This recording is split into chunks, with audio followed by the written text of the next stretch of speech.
Welcome to the place of which you've been warned, where knowledge gathers and hits like a swarm. Return to a time when your soul was untorn. Rejoice, my friends. This is semblance of form. Hey yo, welcome back to semblance of form. If you know, then you know. It's been a while. Like a long bit of time since I dropped anything here. Overall, life has been pretty wild, and that's part of the reason for it. You know, you got a lot of good and then a lot of bad, but I'm finally getting back to a place where the good is winning out again. Yes, W's in the chat. Yes, like, comment, subscribe, all that shit, man. I've got so much to say, but I'm gonna piece it out over time as the topic of today gets farther and farther from being as poignant as it was when I originally wrote it on December 18th. I had to just, it was time. I just had to get it out. It was time. This was the day, you know? So December 18th, why was that important? It was the beginning of college basketball conference play. So if you are a Duke fan, like yours truly, I don't know why I'm wearing my Duke shirt, but I guess I can tell you because I got a burnt hole in it, and you know I gotta get a new one. But hey, we'll bring it back. But anyway, if you're a Duke fan, you're probably pretty familiar with what I'm about to talk about. Though, I mean, if you even follow basketball at all, you've probably heard of the guy who broke the ACC single game scoring record in his last game. Well, it's not his last game now. It was the game before it. He actually didn't do anything in his last game, but that's cool. He's still good. But yeah, Cooper Flagg is the guy. Some people are heralding him as the next LeBron James. I'm not gonna go that far, but the kid has definitely got something special. So what I'm saying might be a little bit of old news, but still, it needs to be said, as this, what you are about to hear right now, is probably still the best piece to this day that has been written on this guy. And this isn't even me tooting my own art. I just ain't seen anything that nice, you know. But yeah, so without further ado, let's get into it.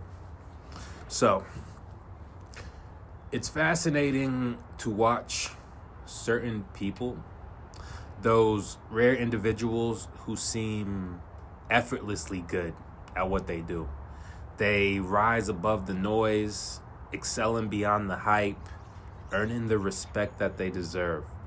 I believe Cooper Flagg is one of those chosen few. A prodigious talent whose divine gift shines through his tireless work ethic. His blend of raw athleticism and maybe a spiritual grace, a natural ease that defines expectations, makes him a force to be reckoned with. Sprezzatura. It's an Italian word, pardon my accent. But I like it because it means natural ease or natural grace. And Cooper, when you watch him on the basketball court, he's a walking embodiment of the word. You know? Like, you see a lot of high flying, a lot of spectacle in basketball. But when you see Flagg, you see he will drop the hammer of Thor. But only a little bit, just to let you know that it exists. Mostly, it's not epic at all. I mean, you've seen it 1,000 times. Fundamentals, the bread and butter, the potato, the patata. I mean, this dude probably eats a lot of corn. Yeah. I mean, he might make it look effortless, like he's eating a plate of rice, you know, with no frills. But underneath, you can see that you got a mind that understands the game on a deeper level. And you can see it. And the best way to see it is it's all in the numbers. The ultimate language of basketball decides who wins, who loses, the score. Nothing without the score. But without math, there's no science, and still creation stands above all.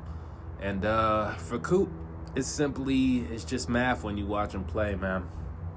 With conference play in the infant stages of its arrival, the adolescent era of the college basketball season, where growth is truly observed, after we have the rough and tumble childhood that is non-conference play, metaphorically speaking, where you have squads like Duke that take their chance to challenge themselves multiple times against the who's who of preseason fantasy rosters, like the ones that you would want to win a league with.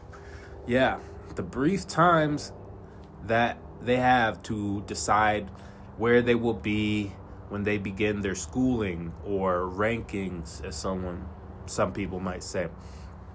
So people remember where they were as long as they are able to stay there, because there are a lot more people who think they should be there instead, and they are coming harder and harder every single night as they mold together as a team and increase their individual talents in the coaching. And if you're at the top, everyone's trying to bring you down. So you survive that adolescent period of growth and it gets you to adulthood. But the transition is at an absolutely different level because competition always rises, you know? So now, as we look at the game, they are still children, but they know what they are. And Cooper is that kid. Cooper's that kid. Maybe he talks, maybe he's silent, but he's cool, you know? Some people like him, some people don't. It's normal, but he's doing his own thing, you know, surviving the chaos of youth basketball, the back, the forth, the bruises, the learnings, and the setbacks. Cooper is stepping into a world where competition only intensifies. It's the next level. Higher stakes, higher expectations. And then you have Cooper here with all his poise and composure. Here's the kid. He's ready, man. You think he's ready, and you can see it because he's the leader. And he may be silent at times, but when he speaks, it's through his performance. Points, rebounds, assists, steals, blocks. This dude, he's leading his team in every facet of the game, which is a rarity to see in college basketball.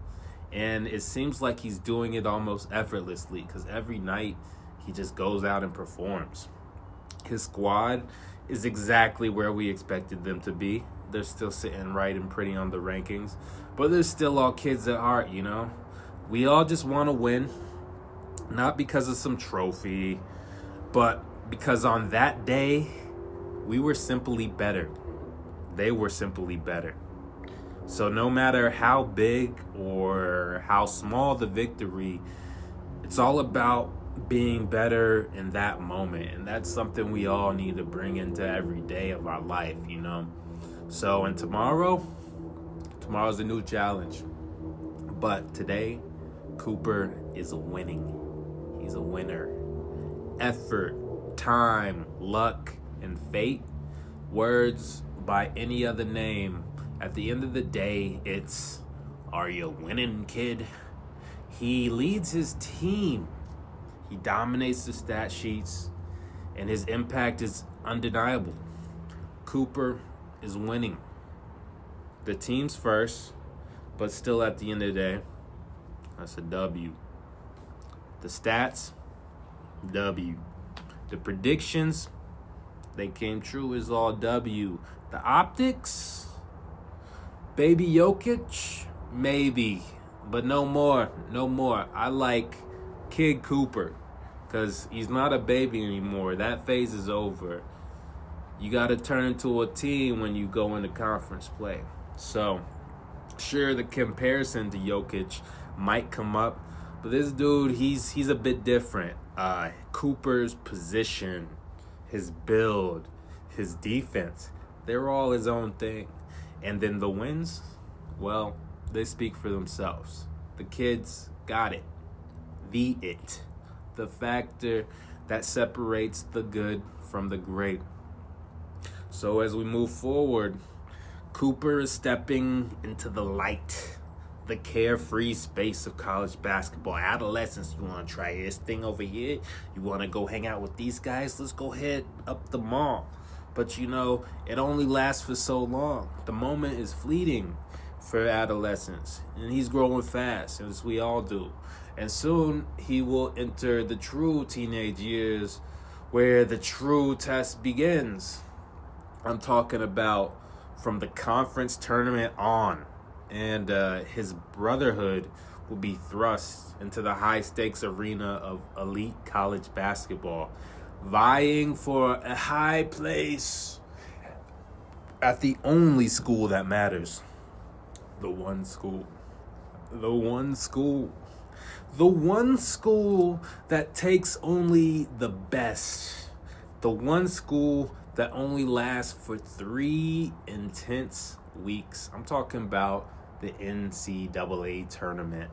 The school that only awards one diploma, while the rest of the competitors who are trying to be their best and thought they had a chance, they just fade into the background, hoping that something else works, Hopefully I get drafted. Hopefully I find a job. But the thing that they've spent their lives to this point trying to achieve, it's gone for them. But for one, it's not. And Cooper's squad isn't just any type of team. Sure, they're the same as others. They've only met each other and known each other for a few months. But still, they're a collection of meticulously trained assassins, trained by storied masters built on the backs of the greatest teachers to ever contemplate the game. And with all that history, in just a moment, there's only one. Just one. Whether that moment is the final buzzer, the last second shot, the day that the overwhelmingly victorious squad arrived at the arena, or maybe the day the squad was finalized, or even beyond that, maybe it was the day the players that would eventually take that floor were born. It doesn't matter. They won.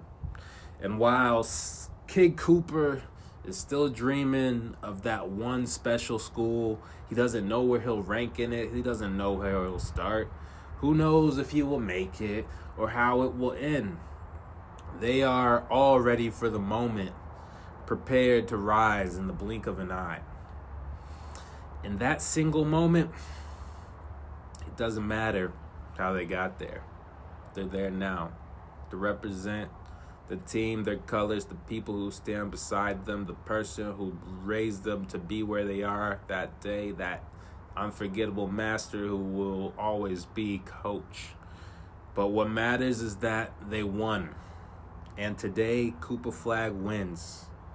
His dream is still alive. Today, he's conquering his reality. Whether he makes it to the grand stage is the top talent or not, he's already proven that he belongs. He's winning, and so are you. It's about the W. And this Cooper Flagg kid, who knows if he wins the national championship at all. But he's going to win, because that's what he does. And today, we all win just by getting to watch him take the floor. So, until next time, have a great day.